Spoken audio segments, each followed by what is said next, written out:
Sufi Islamic Boarding School. Assalamualaikum warahmatullahi wabarakatuh. Alhamdulillahirobbilalamin. Assalatu wassalamu ala asrofil anbiya wal mursalin. Assalat wa ala alihi washabihi ajmain. Mama, apa kabar Abu Umu di rumah? Semoga kita dalam keadaan baik-baik saja. Abu Umu, saat ini kita berada pada sesi kedua dari rangkaian webinar dari Super Parent. Nah, di mana hari ini kita akan membahas tentang salah satu dari turunan dari Super Parent itu sendiri, dari 3 komponen yang ada, yaitu tentang komunikasi. Nah, dalam hal ini tema yang akan kita angkat adalah komunikasi asik tanpa toksik dengan remaja. Nah, saat ini Abu Umu telah hadir bersama kita Kak Ahmad Syarif, di mana beliau ini telah bergerak di bidang pengembangan anak dan remaja lebih dari 12 tahun, Bu Umu. Masya Allah. Nah, langsung saja kita kenalan dengan Kak Ahmad Syarif ya. Kak Syarif, apa kabar? Alhamdulillah, luar biasa. Allahu Akbar. Waduh, semangat banget nih Kak Syarif nih pada saat ini ya. Kak Syarif, gimana tadi perjalanan menuju ke sini Kak Syarif? Alhamdulillah, meskipun sedikit-sedikit ada macet, tapi insya Allah Allah lancarin. Seperti komunikasi kita kepada remaja. Kadang-kadang kan kita macet nih, tapi alhamdulillah Allah bantu kita untuk melancarkan komunikasi kita sama remaja. Masya Allah. Berarti agak sedikit effort ya Kak Syarif ya untuk sampai ke sini kita. Oh memang. Alhamdulillah. Tapi qadarullah kita bisa sampai di sini dengan hambatan yang tidak begitu berarti ya Bu Umu. Baik, Kak Syarif, sebelum kita masuk nih Kak Syarif, kan tema kita hari ini adalah komunikasi asyik tanpa toksik dengan remaja. Iya. Nah, ini komunikasi ini seberapa penting? Sebelumnya segitu dulu Kak Syarif. Iya, komunikasi ini seberapa penting? Kalau misalnya Kak Ahlis tanya komunikasi itu penting, ini ibarat bahan bakarnya. Seorang parents, dua orang tua ya. Nah, orang tua ini adalah bahan bakarnya komunikasi ini. Bahan bakar apa? Untuk menjalin keluarga yang mau dibawa kemana nih anak kita, itu bisa dilakukan dengan cara komunikasi. Yang pertama, pedoman yang paling utama, landasan yang paling utama adalah ya pasti lah ya terkait dengan keimanan kepada Allah dan berbagai hal-hal yang berkaitan dengan kediniahan. Itu sudah pasti. Tapi yang kedua adalah ini juga penting, komunikasi terhadap yang ada di anggota keluarga, terutama remaja-remaja kita. Gitu. Masya Allah. Nah, kebetulan juga tren remaja saat ini dikit-dikit spill dikit gitu ya Kak Syarif ya. Mereka bercerita gitu. Maka akan sangat penting komunikasi yang terjalin pada di dalam keluarga itu sendiri ya. Oke, Kak Syarif, ini kan terkait dengan tema kita, komunikasi asik tanpa toksik. Nah, kita mulai dari toksiknya dulu nih Kak Syarif. Sebenarnya apa sih itu komunikasi toksik Kak Syarif? Iya, kalau kita ngomongin komunikasi Kak Ahlis, setiap hari Kak Ahlis bicara nggak sih sama orang lain? Bicara. Pasti ngomong kan. Nah, begitu juga kita sebagai orang tua. Pasti ketika kita berinteraksi di rumah gitu ya, baik itu langsung ataupun online gitu ya, kita akan ngomong tuh. Nggak mungkin kita nggak mungkin. Artinya ada proses pengucapan kata-kata, ada kalimat yang keluar, ada komunikasi. Tujuannya apa? Agar berubahnya perilaku sesuai dengan harapan orang tua. Tapi bayangin gitu ya, kalau misalnya kita ngomong tanpa ada pertimbangan hal-hal yang harus kita pertimbangkan, alias dalam tanda kutip toksik, bisa mengakibatkan remaja itu menjadi luka jiwanya. Jadi toksik kan sebenarnya kan asal katanya dari racun ya, gitu ya. Jadi ibarat kita ngomong tuh kayak lagi seperti ular yang sedang mencatuk menggigit lawannya gitu, ngeluarin bisa gitu ya kan, bukan malah jadi orang yang binatang yang digigit bukan malah jadi semakin kuat gitu, malah jadi semakin melemah gitu. Nah, begitu juga kondisi remaja kita. Jadi orang tua ada kecenderungan melakukan komunikasi toksik kalau mereka tidak mempertimbangkan kalimat-kalimat yang diucapkan kepada remajanya. Oke, gitu. Dan memang saya setuju juga Kak Syarif, karena memang terkadang kita kayak di tempat kerja gitu kan sedikit banyak berpengaruh ya Kak Syarif ya dengan emosi kita pada saat kita pulang ke rumah. Itu yang mungkin kontrol itu yang berkurang ya. Maka hari ini kita hadir itu untuk membangun kesadaran itu Kak Syarif ya. Oke. Oke, Kak Syarif, lalu terkait dengan toksik tadi Kak Syarif, apa aja sih contoh-contoh komunikasi yang toksik itu Kak Syarif? Contohnya adalah gini Kak Ahlis. Kita sebagai ayah misalnya laki-laki gitu ya, pulang ke rumah gitu ya, kita capek banget habis meeting gitu ya, malam-malam ceritanya kita udah pulang. Ketika kita ngelihat remaja kita masih pegang handphone, padahal udah jam 9 malam, harusnya dia biasanya tidur jam 8 atau jam 9 lah. Ini udah jam 9.15, jam 9.30. Kak Ahlis sebagai ayah akan ngomong apa? Ketika ngintip di kamar, wah masih main TikTok nih, wah masih buka Instagram nih, masih nonton YouTube nih, masih main game nih. Kira-kira Kak Ahlis akan bicara apa? Kenapa belum tidur Kak? Nah, udah jam segini. Kenapa belum tidur? Udah jam segini, gitu ya. Nah, terus kira-kira setelah kita mengucapkan itu, anak itu tidur nggak? Enggak juga sih. Enggak juga. Nah, terus kan kita biasanya udah kenapa nggak tidur Kak? Udah jam segini belum tidur-tidur gitu ya. Habis itu kita berharap dia tidur, tapi ternyata kita tinggalin beberapa menit. Dia kan nggak tidur. Benar. Ya kan? Terus kita nyamperin lagi dong, kita mau ngelihat dia tidur nggak? Nggak kan? Kak Ahlis sebagai ayah kira-kira mau ngomong apa lagi? Oke, dan dalam situasi itu. Ya, contohin aja nggak apa-apa. Oke.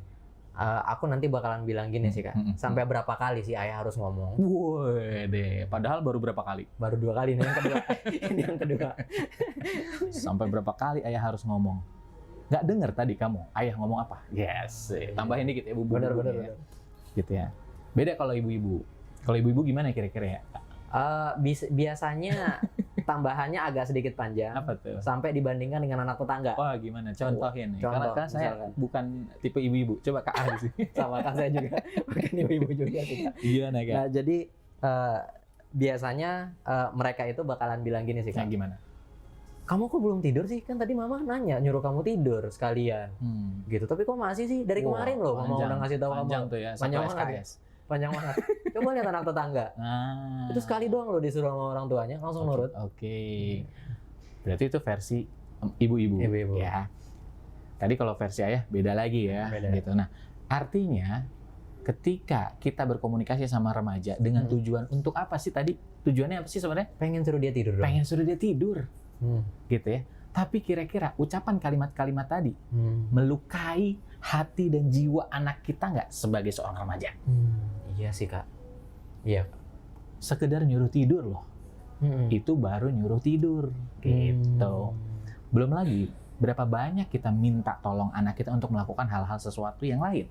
Nyuruh sholat, nyuruh beresin buku, ya nggak? Iya benar kan. Nyuruh rapihin kamar, gitu kan?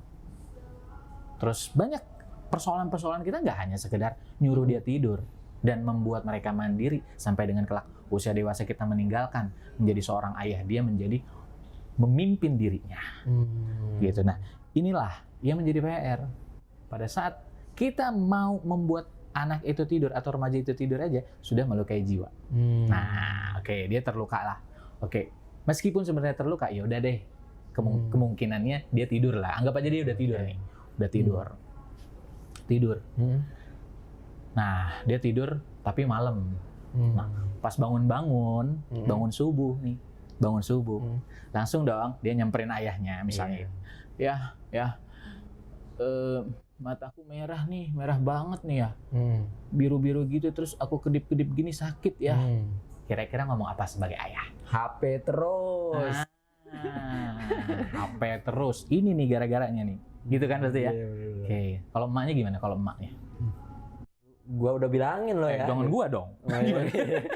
Emaknya metal bener. Biasanya mama rada begitu biasanya. Udah mama bilangin ya dari semalam ya gitu. Ini sekarang kamu rasain dah tuh. Oke. Kira-kira makin sakit hati dan luka jiwa nggak diomongin kayak gitu? Sakit mata dan plus sakit hati juga. Double kill ya kalau bahasa remaja sekarang ya. Nah, inilah yang terjadi Kak. Secara nggak sadar, ayah atau bunda kita ingin berkomunikasi, membuat anak atau remaja itu menjadi lebih baik. Tapi ternyata bukan malah sesuai dengan harapan kita. Justru malah udahlah dia nggak berubah sesuai dengan harapan, dan juga dia terluka jiwanya. Itu disebut sebagai luka pengasuhan. Gitu. Dan itu ada dampaknya sampai kelak dewasa, Kak. Kalau kita bicara tentang dampak, ya dari situ aja, kejadian hari itu aja, di pagi itu, ada nggak dampaknya? Kira-kira menurut Kak Ahlis, kalau sebagai anak, apa efeknya kalau digituin sama bapak sama emaknya? Saya akan mengingat terus sih. Saya akan mengingat terus. Bahkan ada beberapa momen yang masih saya ingat sampai sekarang. Oh gitu. Iya. Oke. Jadi tetap terus teringat ya. Terus. Gitu. Iya. Memang efeknya kalau kita bicara tentang efek, ini ada 3 L. Yang pertama adalah low bonding. Akan tidak adanya ikatan. Lemahnya ikatan. Jadi, oh kayak gini ya bokap gue. Oh kayak gini nyokap aku. Kayak gini Umi nih. Kayak gini Abi. Ketika aku lagi sakit mataku. Tapi ternyata aku disalahin.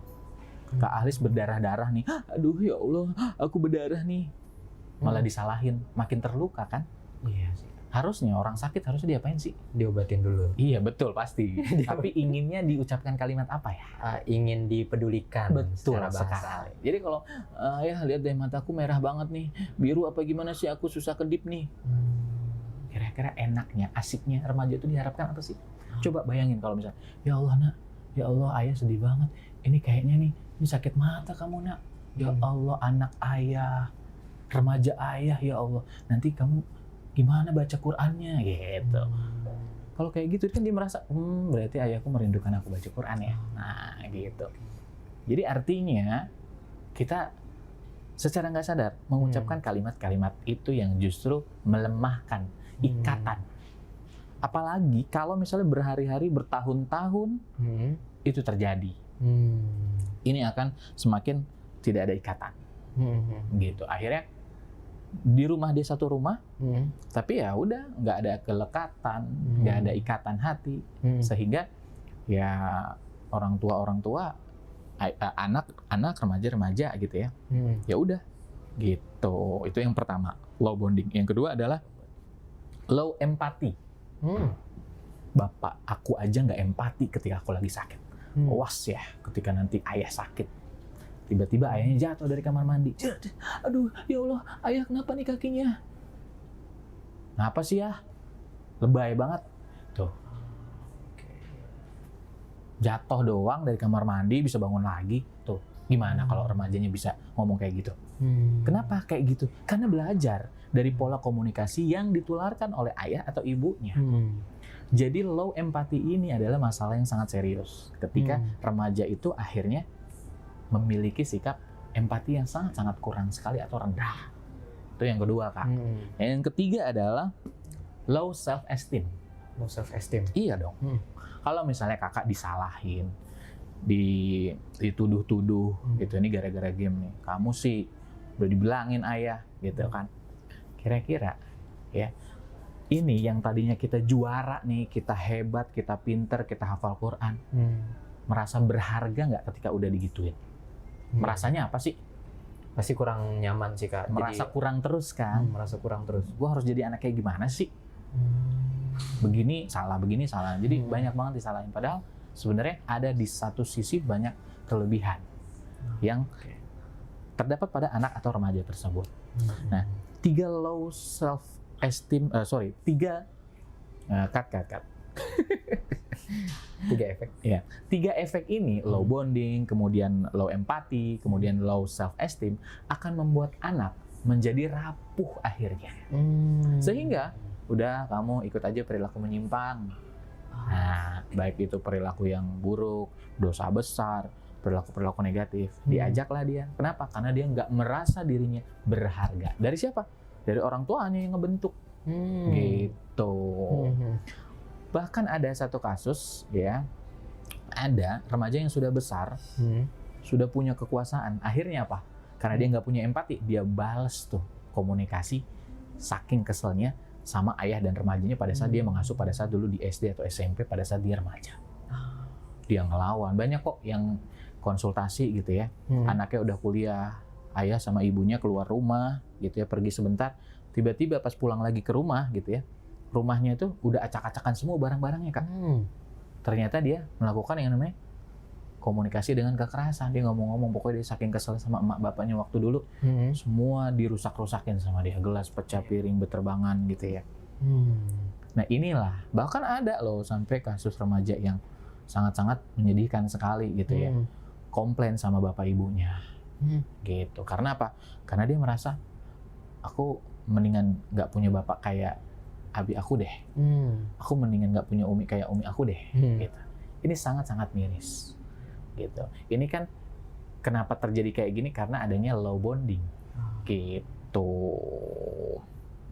Nah, apalagi Kak? Oke, Kak Syarif.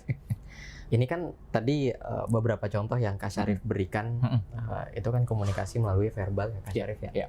Saya dulu juga pernah ada perlakuan yang memang tidak mengeluarkan kata-kata Kak Syarif. Oh, nggak pakai ngomong? Nggak pakai ngomong. Pakai apa? Cuman ngeliatin Pakai aja pecut? gitu. Oh, nggak pakai pecut? Belum. Belum sampai segitu. Oke. Kak Syarif. Jadi beliau itu cuman ngeliat, karena ada beberapa ya juga kayak ngeliatin kayak pada saat ngelakukan kesalahan kayak langsung cuman diliatin aja gitu Kak.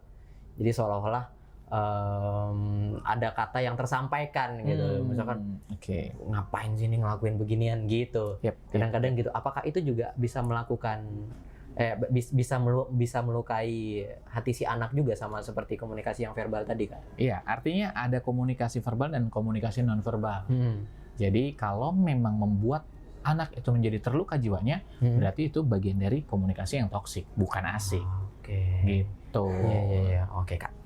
Baik Kak. Terus Kak, saya penasaran banget nih Kak. Sebenarnya apa aja sih Kak bentuk komunikasi toksik itu Kak? Oke, sebenarnya banyak Kak. Cuma Kak Syarif yang paling sering muncul itu biasanya ada 5M. 5M. Memerintah. Wow. Iya dong. Padahal kan dalam agama Islam banyak banget perintah-perintah ya nggak? Coba kakak deh nyuruh saya sholat. Gimana? Sebagai remaja nih. Oke. Sholat Gi, sono. Udah waktunya. Nah, sebenarnya netral ya. Sholat Gi sana. Udah waktunya. Gitu ya. Tapi bisa nggak sih dikemas dengan kalimat yang membuat aku lebih, atau saya sebagai remaja lebih langsung segera sholat akhirnya? Bisa mungkin Kak? Bisa ya. Nanti kita akan pelajari. Tapi yang paling penting adalah memerintah ini kadang terluka jiwanya paling banyak remaja. Oh gitu Kak? Iya dong. Contoh aja nih. Minum Bapak ambil sini. Tuh. Bapak minumnya ambil sini.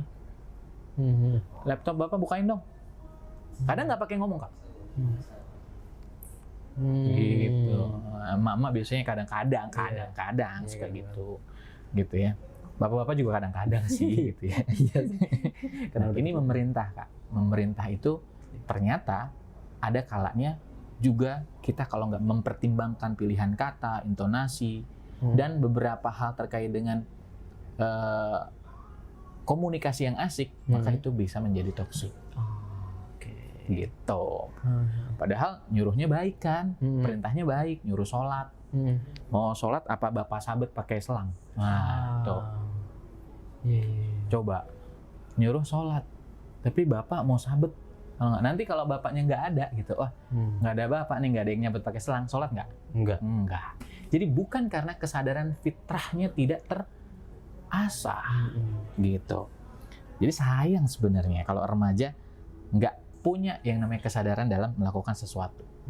Jadi memerintah tuh harus punya teknik tersendiri. Gitu. Yang kedua adalah menyalahkan yang tadi tuh. Kadang orang tua suka kelepasan, jangankan orang tua, saya juga kadang, nih kamu nih gara-garanya nih, ya Allah makanya. Nah, kayak gitu tuh. Nah, itu justru akan membuat anak menjadi merasa tertuduh, gitu. Tertuduh padahal belum tentu, gitu ya. Belum tentu gara-gara itu juga, belum tentu. Bisa jadi karena dia misalnya jatuh karena apa, gitu kan. Siapa sih yang suka disalahin? Meskipun orang itu salah. Misalnya nih, Kak Ahlis nih, datang gitu ya.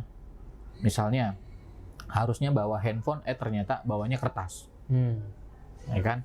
Nah, Kak Ahlis mau nggak disalah-salahin? Ini Kak Ahlis salah nih, harusnya bawa kertas, kenapa bawa handphone? Misalnya gitu. sebenarnya sih tergantung bagaimana menyampaikan juga sih Kak. Nah, Iya benar. Kalau begitu caranya sih lumayan berasa sih Kak. berasa sakit hati Bener, kan. bener. Coba kalau misalnya diganti, Ya. Kak Alis hari ini harusnya bawa kertas atau bawa pulpen atau bawa handphone. Itu akan mengasah keberpikiran dia, fitrah berpikirnya, fitrah kesadaran dalam mengambil keputusan. Itu sangat penting sekali untuk menyiapkan remaja menjadi dewasa. Gitu. Jadi kalau disalah-salahin, ya udah dia cuma bisa nunduk aja. Ini kamu nih ya, nggak belajar nih. Ini pasti kamu. Ini pasti. Terus so what? Setelah itu solusinya apa? Iya. Gitu. Yang ketiga adalah menganalisa.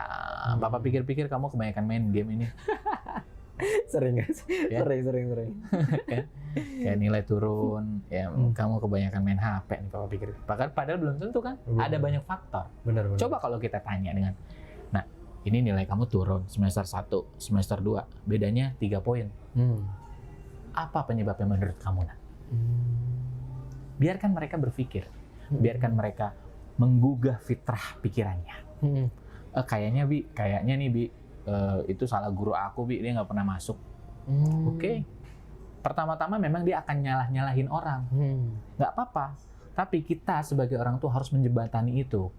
Jangan sampai dia nggak sadar bahwa ada loh perantara orang tersebut juga atau dirinya dia juga dalam mencapai sesuatu. Ya kan? Nilai jelek bukan hanya nilai guru kan? Bukan hanya nyalahin guru kan? Meskipun misalnya gurunya jarang masuk, tapi bisa nggak orang dapat nilai bagus? Bisa sih Kak. Nah, Bisa. kita asah. Oh, jadi gurunya jarang masuk ya. Ketika gurunya jarang masuk, kamu ingin dapat nilai bagus, apa kiat kamu nak? Mikir kan jadinya? Benar. Ya kan? Jadi mikir kan? Apa coba jawabnya kira-kira? Kayak misalkan aku pada saat gurunya nggak masuk ya aku baca buku aja sesuai dengan apa yang mata pelajarannya. dari buku mata pelajaran. Oke, bagus. Dan aku latihan soal. Oke. Jadi solusinya bukan dari orang tua, tapi dari anak itu punya kemandirian dalam berpikir dan memutuskan berperilaku. Soalnya kalau misalnya itu, nah udah karena guru yang nggak datang, kamu ambil les, ambil ini, akhirnya dia nggak pernah masuk les, buang-buang duit doang. Padahal dia udah punya cara hemat, gitu untuk menyelesaikan masalah ini. Itu menganalisa. Yang berikutnya yang keempat adalah meremehkan. Gitu aja nggak bisa, nilai cuma turun. Elah, masa kamu kalah sama ayah? Nah, apalagi kalau udah dibandingin. Itu Kak, bener tuh. Nah, itu udah double ini ya, luka jiwanya ya. Nah, yang terakhir adalah menyindir. Padahal dia sedang berperilaku positif. Misalnya gitu, biasanya main handphone tengah malam.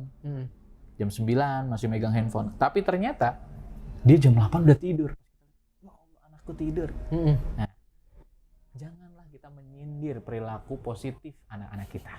Justru itu tangkep basah dan berikan apresiasi penguatan, validasi. Ya, jadi jangan tidur beneran apa tidur bohongan nih, pura-pura kayaknya nih ada Abi nih. Gitu. Itu nyindir. Gitu. Iya Kak. Iya kan? Atau bahkan, tumben nih, habis ada petir besar kayaknya, kamu tidur duluan. Nah, tuh disindir-sindir. Jadinya, apa sih ini orang tua nggak jelas deh, gitu. Jadi inilah yang memang harus kita mulai rubah Kak, mulai dari sekarang.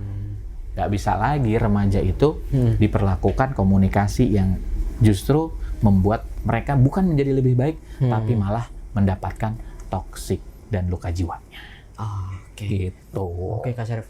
Dan biasanya itu combo ya, biasanya kayak dari 5 hal itu bisa combo gitu. Iya. Combo 3, combo 2, biasanya kan gitu. Double dan combo ya. Dan iya. itu mungkin makin memperdalam luka ya nanti yang kelak akan dia bawa gitu. Saya tuh koreng kayaknya bukan luka. Oh ya Allah, borok. Gitu.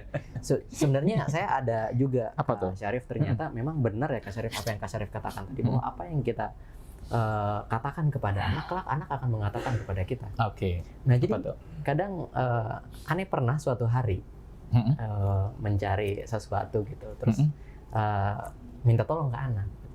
Kak, minta tolong cariin ini dong Kak. Gitu. Dan jawaban anak itu, anakan itu sangat luar biasa gitu menurut Anda untuk anak umur 3 tahun ya.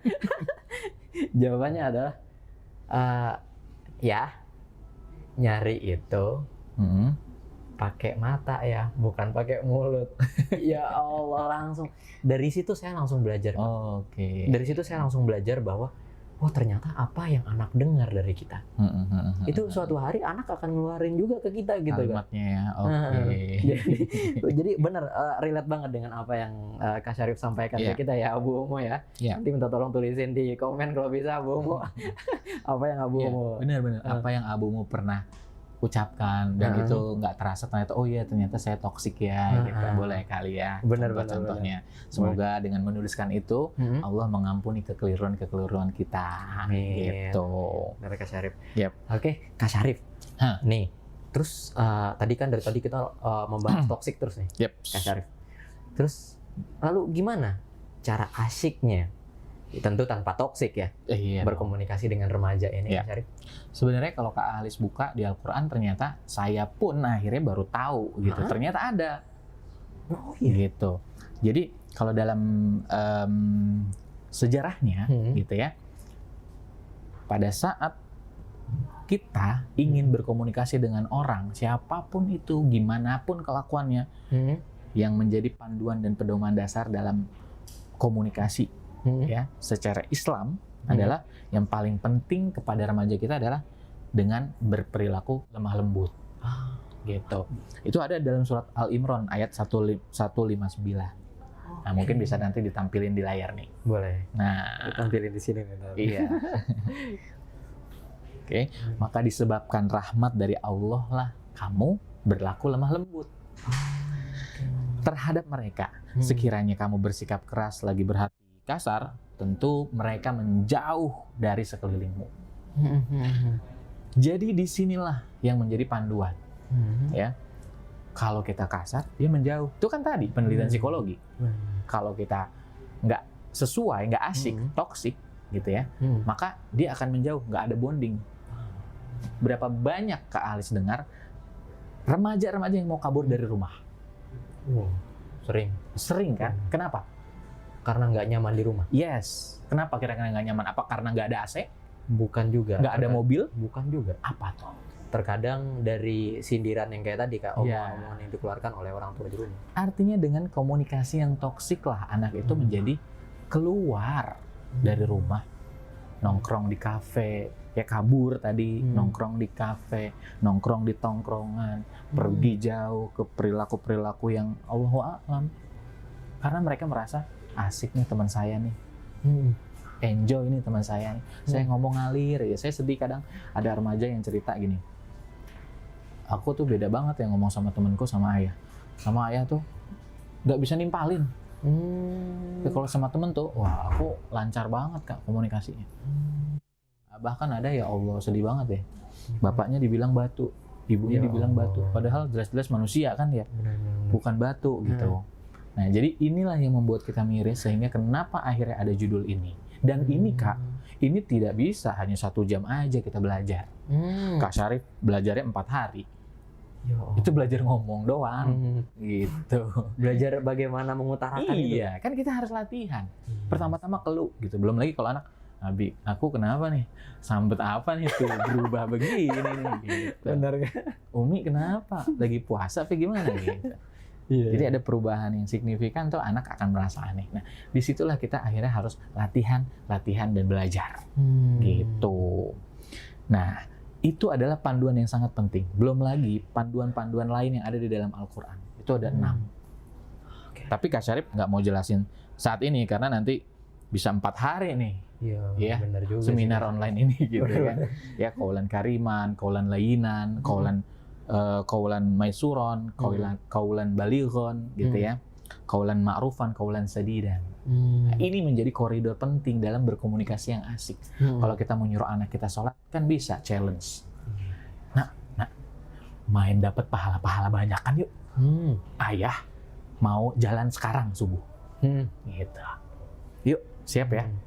Gitu. Jadi ada challenge tertentu. Itu kan sama aja. Kita mau merintah apa? Sholat kan? Gitu. Ayo, dengan cara apa? Dengan cara itu. Dengan cara yang bisa jadi dengan cara-cara yang menyenangkan, yang asyik buat remaja kita. Apalagi ini remaja suka tantangan, suka challenge. Dan kenapa ada yang namanya komunikasi qaulan balighon, bermakna Kak. Jadi jangan cuma nyuruh doang. Kenapa sih aku harus sholat? Itu harus bermakna, membekas. Oh iya ya, ini bukti aku harus bersyukur kepada Allah, berterima kasih ya dengan cara sholat. Nah pas aku nggak perlu bayar, gitu kan. Jalan aku masih lengkap nih, nggak perlu bayar kaki, gitu kan. Tangan masih bisa makan. Aku harus, jadi cuma sholat yang buat bayar kehidupan kita. Kenapa sih kita susah gitu? Artinya ayah harus, ibu harus bermakna memberikan pesan-pesan buat anaknya. Biar membekas. Walaupun udah nggak ada ibu sama ayahnya, dia tetap terbekas informasi-informasi itu. Gitu. Jadi begitulah bapak-bapak dan ibu-ibu pengajian. Oh ya Kak Syarif, saya teringat dari contoh yang Kak Syarif tadi sampaikan ya Kak Syarif. Berarti sebenarnya apabila remaja itu tidak mendapatkan itu di rumah, mereka akan mencari di luar. Dia cari di luar, seperti yang Allah tadi firmankan, gitu ya. Dia akan keluar dari sekelilingmu. Kemana? Ke tempat tongkrongan, ke kafe, cari temen yang asik, ya. Mungkin cari lawan jenis, gitu. Itu banyak Kak, kayak gitu Kak. Berarti, padahal di rumahnya udah lebih nyaman, punya sesuatu tinggal klik aja gitu ya, tapi dia nggak betah kok di rumah gitu. Wah, berarti luar biasa banget ya dampak dari komunikasi ini, Kak Syarif ya. Betul. Berarti dan komunikasi ini memang tidak pernah lepas dari kita berarti Kak Syarif. Betul, nggak pernah lepas dari kita. Makanya nih Kak, saya mau kasih tahu nih buat orang tua mulai sekarang ya. Mulainya dari mana nih? Luangin waktu aja dulu. Saya berapa kali ya ngobrol sama remaja. Itu kalau Kak Syarif survei, setiap ayah, setiap ibu gitu ya, berbeda-beda sih. Tapi rata-rata kalau ayah tuh paling sekali seminggu gitu ya. Bahkan ada yang sekali sebulan ngobrol sama remajanya. Itu pun marah-marah mungkin Kak Syarif. Sekalinya ngomong marah-marah. Iya, sekalinya gitu, ngomong marah-marah. Nah, jadi yang pertama adalah luangin waktu deh ngobrol. Gitu ya, Nak. Ada apa, Nak? Gitu ya. Jadi jangan ada apa juga ya. Tapi kan mulai dari hal yang kecil-kecil dulu. Gitu. Tentang hobinya, gimana main bola kamu di pesantren? Gitu ya. Gimana paskibranya? Kemarin katanya lomba, gimana? Hal-hal receh, jangan ketika duduk, nah hafalan udah berapa juz? Oh, tugas kerja selesai semua belum? Gitu ya. Iya. Jadi udahlah sekalian luangin waktu sampai anak itu hafal pertanyaannya pasti. Ayah duduk, nak sini nak, ayah mau ngobrol. Terus anaknya udah niruin, nak kamu udah hafal berapa juz gitu, ditiruin duluan gitu. Udah kebaca. Bisa jadi udah nyiapin template jawaban juga gitu kan. Betul. Iya. Jadi luangin waktu. Yang kedua membuka diri. Jadi jangan hanya anak itu diajak bicara kalau untuk hal-hal yang serius atau hal-hal yang bermasalah aja. Anak misalnya melakukan kekeliruan, kita panggil. Tapi giliran melakukan hal positif, nggak kita panggil. Jadi kita buka diri kita. Nah, Abi dulu. Nah, ada yang iseng, nak jorokin Abi. Misalnya. Atau, nah Umi dulu tuh suka ada yang ngomongin kalau di kelas. Nah, kira-kira kalau kamu ada nggak sih yang suka ngomongin kamu? Gitu. Jadi buka diri. Jangan, Kak Syarif, anak saya pendiam nih Kak. Gimana? Ya, pendiam itu kan berarti masih bisa ngomong, bukan bisu. Iya. Artinya, kita sebagai orang tua yang harusnya menjadi proaktif. Susah sih memang, gitu. Tapi Masya Allah Tabarakallah gitu ya. Ketika saya harus berkonsultasi dengan remaja yang belum kenal, gitu ya. Yang kata orang tuanya itu adalah, ini orang pendiam banget Kak, coba aja Kakak deh. Tanya-tanya, gali-gali. Itu alhamdulillah Masya Allah Tabarakallah keluar semua Kak, apa yang ada di dalam dirinya. Bahkan yang mungkin orang tuanya nggak tahu. Gitu. Artinya dia pendiam, bisa jadi dia sedang wait and see. Aku diam aja deh, soalnya kalau aku ngomong nanti mamaku marah, ayahku nanti nasehatin. Nah gitu. Jadi ya sama kayak kita lah, mendingan kita di dalam rumah aja lah, takut keluar kena virus gitu ya kan, akhirnya gitu kan. Gitu. Nah kemudian yang ketiga adalah jangan bicara terlalu panjang. Terutama nih ibu-ibu pengajian semuanya.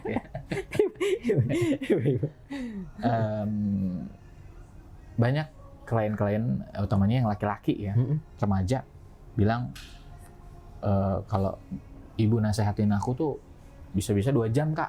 Padahal satu perilaku. Bahkan ada yang sampai 3 jam.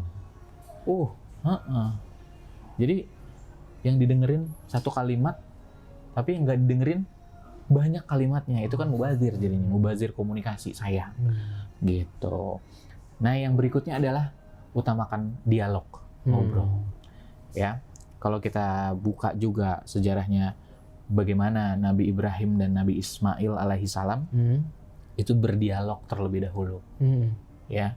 Dan pada saat itu usianya sudah remaja tuh, gitu. Jadi ada proses dialog, kan ini Nabi ya. Sebenarnya bisa aja kan main asal nyuruh, Mail sini, Mail. Dapat wahyu nih dari Allah. Udah tiduran aja. Sini Abi mau potong. Kan bisa kan? Bisa. Nabi, ya nggak? Benar. Tapi kan nggak gitu. Nabi Ismail, anakku, saya mendapatkan wahyu dari Allah. Bagaimana pendapatmu? Abi akan memotong kamu, menyembelih kamu. Kan ditanya dulu, gitu. Dan itu kalimatnya tidak langsung ekstrim. Gitu. Jadi seperti itulah harusnya seorang ayah, seorang ibu berkomunikasi dengan para remajanya. Gak main langsung asal mentang-mentang kita yang ngasih duit, mentang-mentang kita yang ngasih makan, kita capek bekerja. Kita main asal ngomong aja, luka jiwa anaknya. Oleh karena itu, yang terakhir adalah hargai perasaan anak. Ya kan? Kita juga nggak nyaman kan kalau lagi nangis, udah nggak usah nangis. Kayak gitu aja, nah itu nggak menghargai perasaan. Gitu ya. Coba kalau bapak lagi nangis nih, mobil kehilangan, mobil hilang, bapak nangis, udah pak, nggak usah nangis, kayak gitu aja. Gitu. Gimana? Ya, kan? Bisa jadi sedihnya anak dengan sedihnya kita itu berbeda konteksnya, berbeda kondisinya. Tapi kan dia sedih, sama seperti ayah yang sedih ketika kehilangan mobil, sama sedihnya. Walaupun anak kita atau remaja kita cuma kehilangan sendal kesayangan yang harganya jauh berapa ratus kali lipat dari mobil, gitu. Tapi sedihnya bisa jadi sama ayah yang kehilangan mobil. Jadi jangan pernah meremehkan perasaannya. Termasuk gini, aku capek banget, aku nggak mau pergi dulu ya. Kamu mulai ngelawan ya remaja ya, nggak mau pergi sama ayah ya. Tuh. Kenapa sih kita nggak pernah mengerti perasaan remaja kita? Capek ya nak ya, sebenarnya Abi pengen banget jalan sama kamu nak, boleh ya nak? Nanti kalau kamu capek kamu boleh duduk kok di mall misalnya. Nanti Abi apa capeknya apa? Pegel, betisnya pegel, nanti kita refleksi gitu. Ya pokoknya kita cari cara lah, perhatian peduli, kan dia apa? Capek kan, apanya yang capek? Betisnya, oke. Abi refleksi ya nak ya, gitu. Kan bisa, itu bentuk kepedulian, care, sehingga suatu saat Abi uminya lagi sakit, itu anak akan peduli. Abi kayaknya lagi batuk, aku beliin obat ya Abi. Umi kayaknya butuh dibeliin minum atau dikasih teh hangat dulu, aku bikinin ya gitu. Jadi jangan sampai anak itu jadinya tidak ada empati sama sekali terhadap orang tuanya gitu. Wah, luar biasa banget berarti nih Kak Syarif ya. Masya Allah. Dan ini hal yang memang sehari-hari kita temui ya Kak Syarif ya. Dan ini salah satu bentuk dari kita saling mengingatkan ya Kak Syarif ya. Oke, Kak Syarif, sebelum kita sampai di penghujung nih Kak Syarif, ada kata-kata nggak untuk membangun motivasi ayah, abu umu di rumah untuk bisa memulai berlatih atau bisa belajar lebih intens di mana nih Kak Syarif nanti? Baik. Biasanya sih Kak, kalau misalnya ayah bunda yang nonton video ini, biasanya pertanyaannya gini, Kak Syarif kita udah terlanjur mengucapkan itu, harus gimana dong? Gitu. Yang paling penting adalah minta maaf, karena Abi Umi belum tahu ilmunya, nggak belajar kan seminar parenting, komunikasi dengan anak pada saat dulu. Gitu. Jadi minta maaf nggak apa-apa, saling memaafkan dan dibangun interaksi positif. Nah, Abi kemarin baru belajar begini, maafin Abi ya nak, Umi juga maafin ya nak, begini. Mungkin kamu terluka, kita selesaikan masalah ini di dunia daripada nanti di akhirat kita dituntut-tuntut. Iya sih. Gitu kan. Jadi selesaikan itu, musyawarahkan. Itu ada kan di dalam surat Al-Imran ayat 159 secara lebih lengkap. Musyawarahlah kalian. Diskusi tuh gimana setelah itu, minta maaf ya, dan habis itu ya kita langsung bikin komitmen. Nah, ingetin bunda ya, ingetin Abi ya kalau misalnya keliru atau menyakiti kamu, tapi dengan cara yang pas. Nah, buat remaja yang mungkin ngelihat video ini jangan menyalah-nyalahkan orang tua. Kan bener kan kata Kak Syarif nih, bener kata Kak Alis nih, yang toksik bapak gua nih. Tunggu dulu gitu ya. Kita beberapa tahun lagi akan menjadi ayah. Gitu. Kita beberapa tahun lagi akan menjadi ibu buat para perempuan gitu. Jadi kita sedang belajar sama kayak orang tua gitu. Ketika orang tua sedang belajar nggak tahu. Kan kalau misalnya kita nih lagi ditanya sama guru, 4 kali 4 berapa? 13. Ketika kita menjawab salah, enak nggak kita disalah-salahin? Salah tahu. Jawabnya harusnya bukan 13, 12, 16 gitu ya, 4 kali 4. Nah kita kan nggak enak digituin, sama orang tua juga akan terluka. Jadi perlu yang namanya teknik berkomunikasi dengan tepat juga ketika remaja menemukan ayah atau bundanya melakukan komunikasi yang membuat luka jiwanya. Umi, Abi, sejujurnya aku sakit hati Umi ketika Umi selalu mengucapkan kata-kata ini. Maafin aku ya kalau aku salah, gitu. Abi juga ya minta maaf sama Abi. Maafin ya kalau aku salah Abi, tapi aku sakit hati ketika Abi bilang begitu. Gitu. Aku berharap Abi lain kali ngomongnya dengan kalimat kayak gini aja. Nggak perlu kayak kemarin, gitu. Nggak perlu dibanding-bandingin juga, itu namanya ngadu toksik-toksikan dong, gitu. Iya. Harusnya Abi kayak Abi teman aku dong, nah jangan. Gitu ya. Jadi memang ini harus diselesaikan secara bermusyawarah, gitu. Karena apa? Karena keluarga itu bukan hanya di dunia, tapi sampai di surga. Masya Allah. Kan enak kalau kita ketemu ayah, ibu, anak-anak semua pada kumpul di surga kan, gitu. Benar Kak Syarif, kan agak miris ya kalau misalkan ada anak yang nggak pengen bareng surganya sama ayahnya gitu ya. Betul. Sedih lah kita. Benar. Gitu. Kalau mau lebih lengkapnya memang harus 4 hari course dulu Kak. Wah, Masya Allah. Nih off cam dulu nih berarti nih. Off cam dulu nih berarti. Ada perlu promosiin ada? Nggak usah, jangan. Oke, mulai. Oh berarti sebenarnya pendidikan untuk belajar tentang komunikasi parenting ini sebenarnya perjalanan yang panjang sebenarnya. Iya, panjang. Tapi lebih panjang lagi kalau kita nggak mulai-mulai. Betul, kita nggak mulai-mulai dan alhamdulillahnya Al-Wafi punya program course parenting ini gitu ya. Ada 1, 2, 3, 4 kali sesi dan insya Allah nanti akan berkelanjutan Kak. Gitu.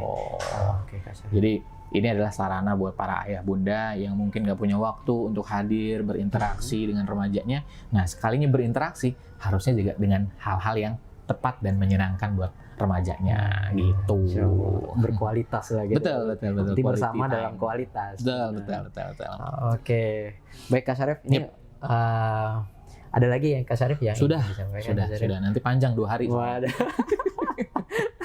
Wah, keren banget ya. Abu, Umu, luar biasa banget dari sekian banyak tadi contoh-contoh yang dipaparkan gitu. Ternyata itu bisa jadi juga hari-hari kita lakukan. Ya.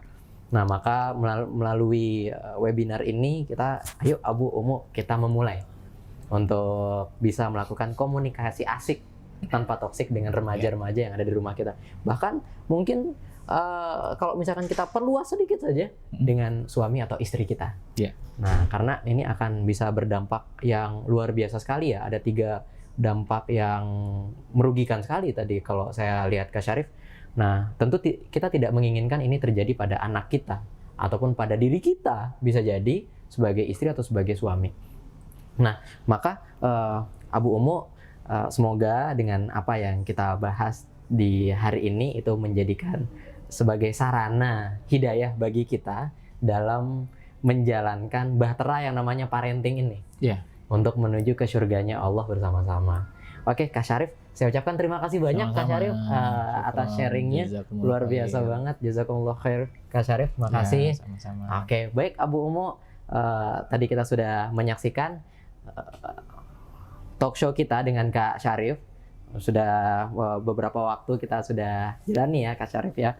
Nah, Abu Umu perlu kami informasikan juga bahwa yang tadi dikatakan bahwa ini adalah webinar yang series.